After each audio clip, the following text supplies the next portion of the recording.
little Jamie was all excited about being a part of the school play, and he got all excited about practicing some parts and the audition.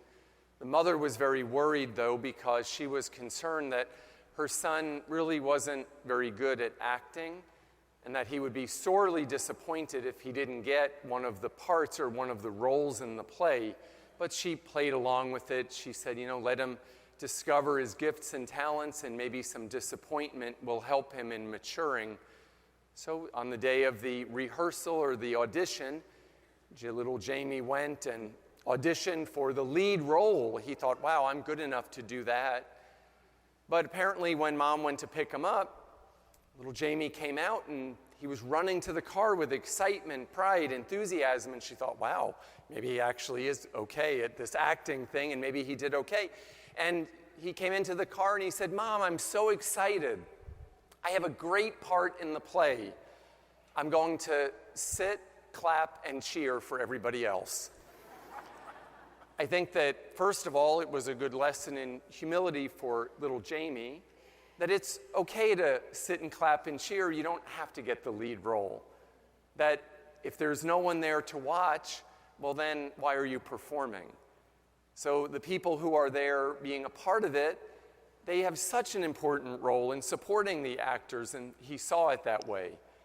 I also think it's important to realize that the person who told him, we're going to give you a great part, you're going to sit and clap and cheer, did a great service to him because they didn't ruin his self-esteem.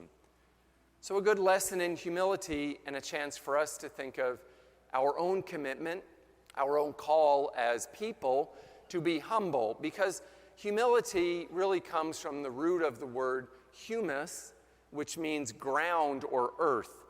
And it doesn't mean that it's to be like walked all over, but rather humility means that we are to be grounded in who we are. The gospel speaks about it today. All the readings actually mention it or refer in some way to humility. In this particular case, Jesus is invited to the home of someone. And notice how it says that they were observing him carefully.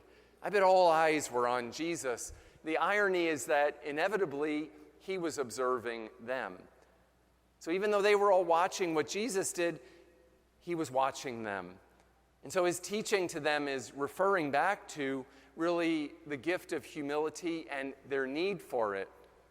First of all, it's another wonderful table experience that Jesus has with the people that he's invited to be with. And notice that there's great communion and sharing and teaching that happens at the table. I think it's a good reason why families need to sit down and make sure they have a meal together. Because what we learn at those times at the table are great life lessons and great lessons for relationships, so that we're not just going through the drive-thru and throwing the food in the back of the car for the kids to eat for the sake of eating. Table fellowship is something critical. It's really about who we are and how we can learn to be better people from our parents and our family. It also shows in this particular gospel, at the table, Jesus looked around and said, wow, all these people know each other, and they all look the same. Where's the poor, the blind, the lame, the crippled? You see, when there is communion with God, then there's diversity as well.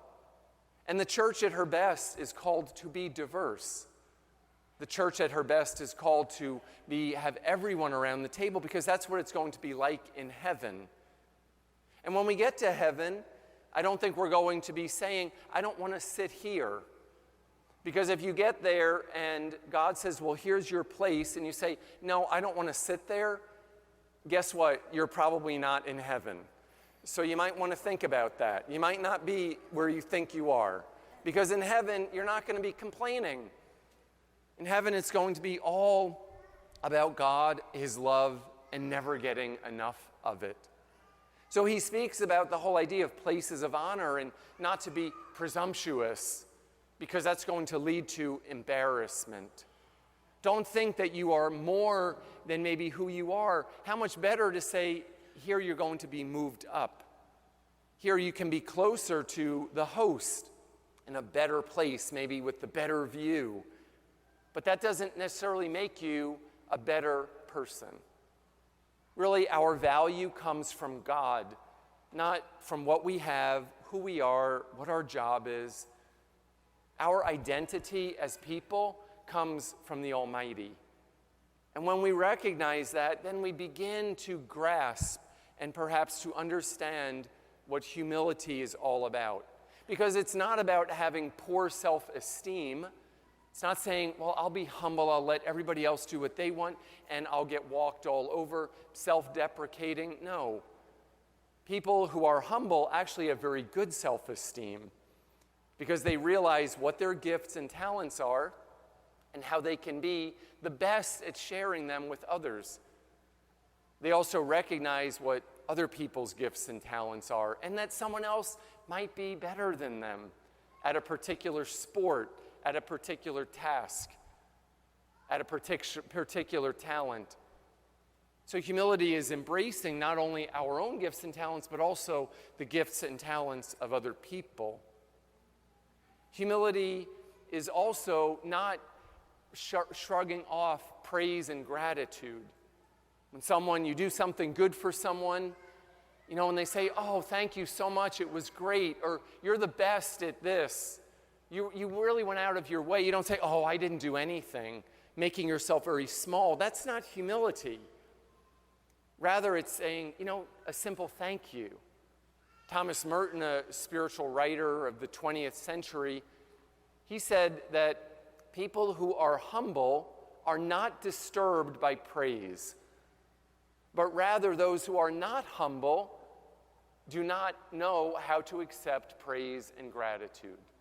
Again, a simple thank you goes a long way, or, I appreciate your saying that. Accept it. God gave you a talent. Definitely be able to say, you know what? God gave me something special, and I appreciate that it's recognized in the world. I think C.S. Lewis has one of the best definitions of humility. He said, humility is not thinking less of yourself, but it's thinking of yourself less. So it's saying that, I'm not going to have to boast about myself to everybody else and who I am and what I do and what I have and where I went, but rather, I know that I'm special because I'm special in God's eyes. I don't need all that affirmation from everybody around me. Humility also has something to do with control, because when we're very humble, we also kind of maybe need to have a little less control. If we have an issue with control, we want things only how we want it, but that's not really being humble. So rather it's saying, maybe I need to be a little less controlling, and then I'll realize it's not only my way or about me, but it's really about for the greater good. I think today there's probably some issues also with humility and social media.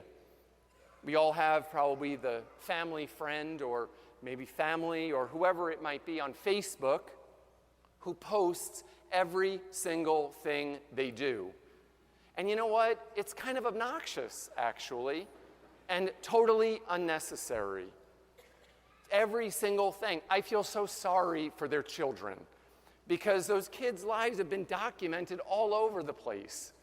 And I just don't know how fair that is to them. This past week in the paper and the advice column or whatever it's, Miss Manor, whatever it's called, I read it, but I don't know who writes the thing. But it talked about someone who had a baby and another family member. They posted it on Facebook, but they said, please don't share this with everybody else. And some family member went and shared it all over the place, and they're like, I don't want my baby's picture all over the internet. Well, that's their right to do that. Okay, back to humility. So I'm going to tell you that, I will tell you that I have something that I look at night. It's a little prayer card. I picked this up somewhere, I don't even remember where it was, probably about 20 years ago. And I have it under a little glass piece of place in a prayer spot at the house. And I forgive me for reading it, I don't have it memorized, but I say this because I read it and I think it's important. I realize it's too long for me to memorize, so I'm being humble, okay, about that.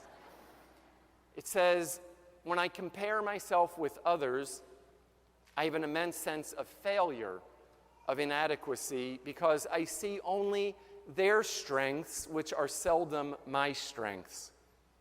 But when I forget comparisons and look only to what needs to be done, what can be done, I am at peace in the knowledge that I have something to give and something to offer. If I give of myself, it will make a difference, even though someone else could have given more, could have loved more perfectly, could have succeeded where I failed. If only everyone realized that the gift they can give is unique and makes a difference, what pain of self-pity they would be spared. We can never be the people we admire. We can only be ourselves, and that alone is admirable. I think that kind of sums up a lot about the thought when it comes to humility, realizing who we are, what God has given to us, that others might be better at something, and that's okay because God blessed each one of us individually. It's knowing what our role is, whether that be having the lead in the play or cheering and clapping. It does not make a difference. We each have a part to play, and in God's eyes, each one of us has a value that really is indescribable.